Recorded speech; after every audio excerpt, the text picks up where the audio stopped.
Kundalini rises back up to the spinal cord, yeah, when we die, yeah, and it enters the inner brain, meets the final drop of the soma, it exits the Sahasrara chakra, yeah, and welcome. Before our lesson, let me talk about the philosophy, and this is beautiful. We are all spiritual beings. We all come from energy. Our life exists because of the many energetic functions happening inside, from the cells to the atoms and even the tinier components. And after our mortal existence, once the vital organs stop functioning, this energy which we all come from is freed again, and we become energy again, so that we can continue our journey to the next. So where does this energy come from? It comes from consciousness. But this consciousness which produces energy is something which is moving. So consciousness in motion, it produces energy. So what caused this first form of consciousness to move in the first place? It's the willpower of God. Because the pure consciousness, God Himself, is passive, it's formless, it's steady, it's non-reacting. But He wants us to feel His presence. Thus, He made His consciousness to move. And the movement of His consciousness becomes the universal force, the cosmic force. So it's really way up there. Right? And this universal force, as it becomes denser, because it will multiply, because it interacts with the other energetic byproduct, it becomes heavier, so it descends. The grace of God descends. And it will touch the ether element. And it becomes denser. When it becomes denser, it becomes the element of air. And the combination, the friction between gaseous elements become the element of fire. So the fire is produced. An interaction between the fire and gaseous element produces water. And then when water condensates, it becomes a solid form. That's the physical body. So the physical body, which is so connected to the earth, is a part of the final stage of the cycle.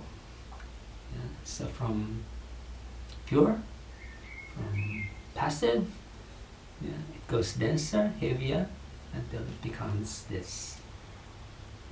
So we are indeed created in the image and consciousness of God. And everything that exists around us, which breathes life, even inanimate objects. God is present in everything which breathes energy. There's consciousness where energy is present. So this life force, the process actually keeps on happening. It doesn't end.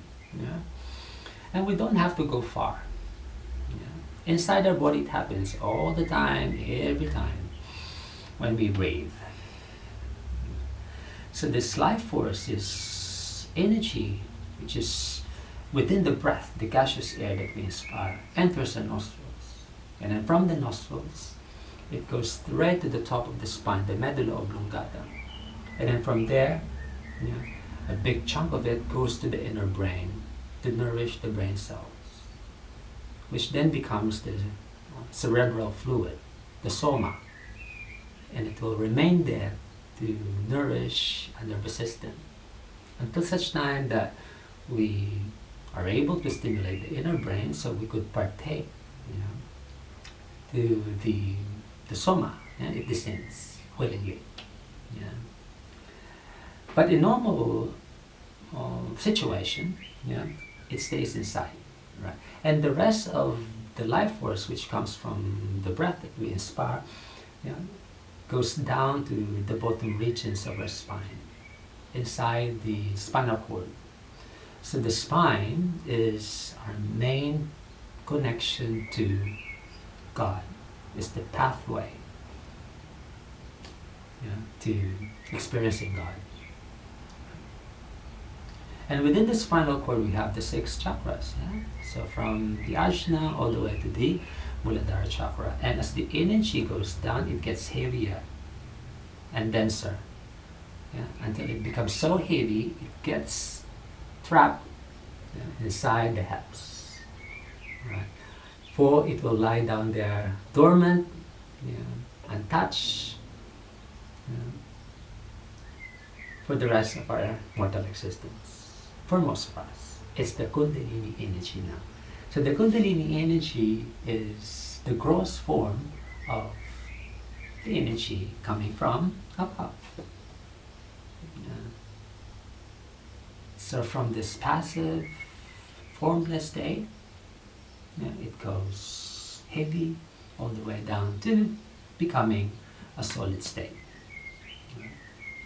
And yoga is a process of allowing the Kundalini energy to flow out again, so we could lift the energy back up, to meet the soma, which is inside the brain, and then together they blend, and we could allow it with the meditation practice to rise and exit the crown, and experience God Himself.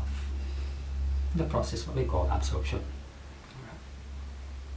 But in general circumstance, the Kundalini remains inactive, and the next time it will flow out again is when we die. So after the physical entanglement, it frees the Kundalini energy, so the Kundalini rises back up to the spinal cord, when we die, and it enters the inner brain, meets the final drop of the soma, it exits the Sahasrara chakra, and the Sushumna Nadi, the spinal cord closes, and our physical mortal existence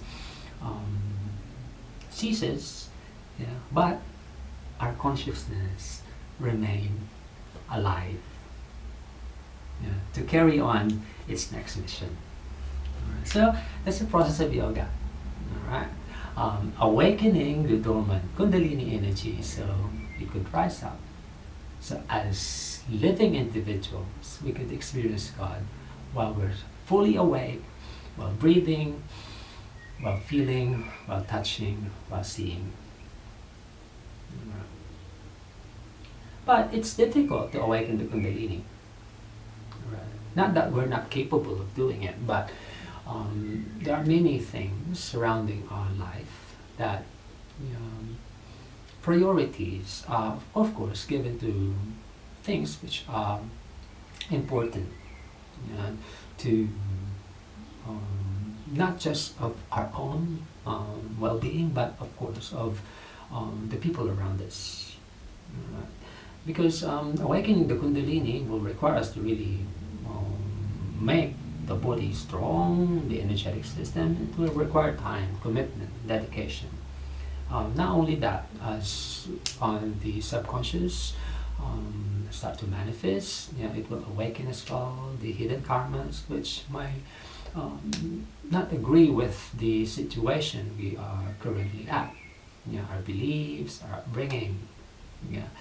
Thus, care should be taken. If the path of awakening the Kundalini is your calling, because there are many spiritual observances that we need to practice before, even before the process of cultivating the physical. So, for people who've been given the chance to feel it, to manifest it, to awaken it, to rise it, I think it's a gift. And for me, it's more of our spiritual obligation to the community to share not really how to awaken the Kundalini, but to translate our lessons and our teachings, the knowers, to something which is more accessible for the many, something which we could enjoy from the physical or more real life perspective. And there's no other better way than to breathe, because that's the process, and the breathing process is God, manifesting in our lives. So, how do we breathe properly now so we can experience the spiritual gift? So we need to keep our spine taut. That's the number one requirement. The spine is the pathway to experiencing God. Number two, breathe through the nostrils. Because this is our main anatomical pathway to inspiring God. Not the mouth, the nostrils. Number three, relax the mind.